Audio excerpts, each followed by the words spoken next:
Installing 1-inch wheel spacers is a simple process, almost as easy as rotating your tires. All you need are a few basic tools and a way to lift your car. In this video, we will show you step by step how to fit wheel spacers on your Toyota Land Cruiser 300 correctly and safely.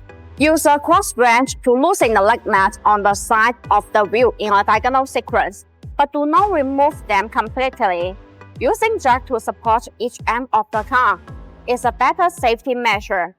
Use a cross wrench to remove the wheel side lug nuts. Remove the wheel of the hub and set it to the side. Look at the wheel hub assembly for rust. You can use a brake cleaner to remove them. Remove any rust and dirt from the wheel hub with a rag. Widen the entire surface to ensure it is smooth, because all of that surface may cause the wheel spacer to not fit perfectly with the hub. Install the BONOSS active cooling wheel spacers. Then install the matching lug nuts.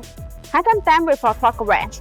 A key advantage of BONOSS Toyota Land Cruiser 300 wheel spacers is the active cooling feature.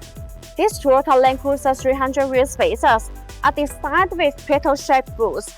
The grooves allow the external cold air to flow continuously inside the spacer when it rotates. The air takes away the heat, actually dissipating heat for the braking system. The BONOSS Toyota Land Cruiser 300 wheel spacers are forged. The manufacturing process of forge makes the internal structure of the spacer denser and firmer. Meanwhile, the material used is aluminum alloy, and it has many outstanding characteristics. Install the ring and then install the stock nut. Use a torque wrench to tighten them on the wheel. Make sure they are secure. Remove the jack stands. Slowly lower the car until the tires fully touch the ground and remove the jack. Use a torque wrench to tighten the lug nuts to a specific torque. Always tighten them in a diagonal sequence. This will ensure that the lug nuts work.